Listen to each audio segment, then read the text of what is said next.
Boy, oh boy, do we have something to talk about today. You guys know I love bringing everything that's an issue to light, right? Because I feel like if nobody talks about these things, then we have some major issues. And what we have right now is what I would consider a major issue, right? As you guys know, tomorrow, October 2nd, Naxxramas will launch.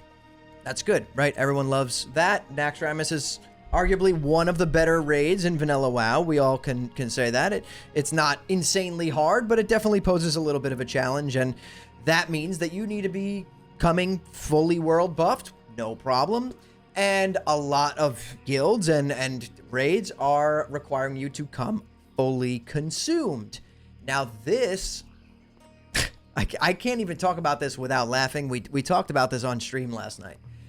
And this is where we start to have some major issues, okay? And I understand that this video is going to be a little bit controversial, but that's what I'm here for, right? I'm basically the guy who talks about everything that nobody wants to say, and I hear both sides. I have opinions from both sides most of the time. This side, this is completely one-sided, I'll be honest with you.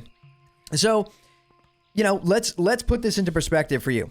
You're in your guild, you're not a sweaty guild, you're in a casual to semi-hardcore environment. Usually, you know, you need to be fully consumed and fully world buffed, especially when, you know, first week of Nax, a lot of progging, you're going to probably have 2 raid nights, it's a long raid, and it's not a walk in the park until people start getting a bunch of gear, okay? Now, if you need to be fully consumed for Nax, you know, and we could even talk about not using mongooses and just using like elixir of giants and you know, agility pots. Even if you're not full consuming, you are looking at a bare minimum of almost 1,000 gold for a not full consumed run. Not Dragon's Breath chili, none of that. Just bare minimum consumes for Nax. 1,000 gold, at least on Night Slayer, for one run of Nax. And that's leaving yourself enough room for maybe a few wipes to fully, you know, rebuff again and fully reconsume. Now, if you're in a more sweaty guild that requires you to be fully consumed with Dragon's Breath chili, all that, let me show you guys a screenshot. Let me show you. Okay? This is from my Discord. Rich was kind enough to post this picture of his bags. Fully Nax ready with all consumes. As you can see, sappers here. We have dynamite. We have all the elixirs, lips, faps, greater frost protection, greater shadow protection, shadow oil, thistle tea, dragon's breath chili, the whole 9 yards. We're not going to go through every single consume here. You guys, anyone who knows WoW knows what all these consumables are, right? Fire, water, gift of Arthas, all of this stuff. Okay. This, he said, is between 1,500 to 2,000 gold worth of consumes. It is, in my opinion, I guess in the simplest terms, absolutely disgusting that this is how much it costs to raid Naxxramas. Now, you're also paying for your Nax attunement, right? Depending on your Argent Dawn rep. Could be cheap, could be a little steep for some people. You're paying for the attunement. Now, when you get tier 3, don't forget, it costs money to get your tier 3 as well. So, the point of this is I wanted to have a little bit of a discussion today. And I wanted to say one thing that's going to piss off a lot of you. And that is that I'm so glad that we banned GDKPs. And raiding Naxxramas costs you at a minimum 1,000 gold per run. But thank the Lord that we banned GDKPs. Bravo. I'm so happy about that. I really am. Because this brings to light something that I think really helps my case. You guys know that I'm a very big advocate for GDKPs. And it's for this exact reason.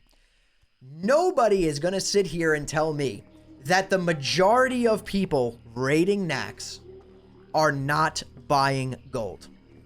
Whereas, in a world in which GDKPs were allowed, there would be a lot of people who aren't buying gold to raid Nax, and they raid on 3 or 4 characters per week to supply their main with consumables to raid if GDKPs were in the game. Now, without GDKPs in the game, this really shows how much gold buying and RMT really is in the game, even without GDKPs. Even without you guys in the comments saying, GDKPs are the reason people buy so much gold.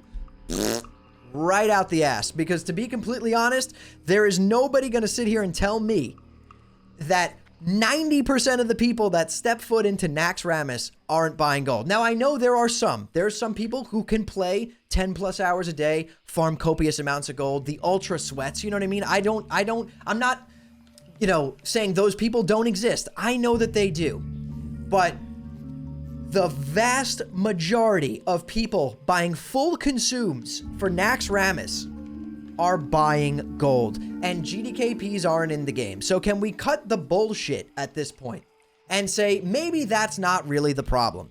Maybe if GDKPs were in the game, people would actually be buying less gold because they could run GDKPs to farm gold. And you could say, well, the people who are in the GDKPs bought gold, whatever. Who gives a shit?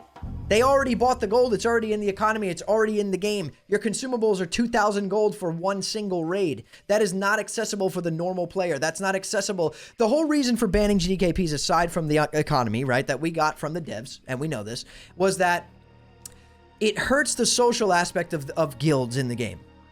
Okay. So does it not hurt the social aspect of guilds in the game when, you know, you want to cater to the people who play 2, 3, 4 hours a week? Are those people going to be able to raid Nax Rammus? Are guilds going to take them if they're not fully consumed? Because those people that play that small amount of time per week are not farming consumes. They're probably buying gold to get into those guild runs. And as we've seen, a lot of people have actually been banned for buying gold recently. So we could see that there's a massive uptick in how many people are buying gold to raid. Whereas if GDKPs were in the game, sure, you still have people buying gold, but guess what? Those dads can put their alt in 2 or 3 GDKP runs a week, have fun, do the content, make a profit, and then that supplies their consumables for their main raid with their guild. This is a clear-cut example, and my perfect excuse that I've been saying this whole time of why I've been against the GDKP ban, because it throws the entire economy off balance. It doesn't stop RMT. RMT is probably the worst it's ever been in any version of WoW, and GDKP's been banned since day one. So all of you GDKP haters out there, your point, I'm sorry, is invalid and makes no sense. I'm sorry, I gotta say it, it makes no fucking sense. 2,000 gold for consumables to raid Nax and GDKPs aren't in the game. Tell me everyone's farming that. Dude, tell me all the casual players and even the semi-hardcore players are farming that. They are not. They are buying gold, and I can't even blame them. That is what it is. That's what's happening, and it's ridiculous. And I know I'm going to get a ton of comments down below, and I want them. You know what? I listen to both sides all the time. I always give you my honest opinion, but I felt like this was something that needed to be talked about because we kind of stopped talking about this since we're towards the end of anniversary. But you know what? The reason why I'm bringing this up, because this same thing is going to happen in TBC. You watch. Unless we get GDKPs back in the damn game and give people who don't buy gold a fighting chance to earn some of the dirty money or whatever you want to call it, it's the same problem all over again. I get people stopping in my stream all night, every night, saying, oh, I wish I could play WoW, but I won't play that shit. The economy's fucked. The economy's screwed. You know what fixes the economy? Giving a little bit of balance. Put GDKPs back in the game. Give the people who can only play 4 to 6 hours a week a fighting chance, because people are buying gold regardless. So you're not stopping buying gold. So anyone in the comments talking about, we gotta stop the bots and RMT and this, bro, dude, relax. It's never happening. It's never going to happen. The only way to play this game is to make it fair for everyone and give the people who can only play a few hours a week a fighting chance. Let them join a GDKP and get a nice 2,000 gold payout, and that pays for their mains raid consumables for the week. I don't see anything wrong with it. I know you guys are going to hate on it in the comments, and I want that. It's fine. I want to hear everything that you guys have to say. Drop it all below. And if you want to actually talk to me live, come to my stream, kick.com/hammerdance. We stream Monday through Friday, 8 p.m. Eastern. So come stop over there. We're going to be raiding tonight, actually. And that should be a good time. But I just wanted to get this out. I thought it was really, really funny.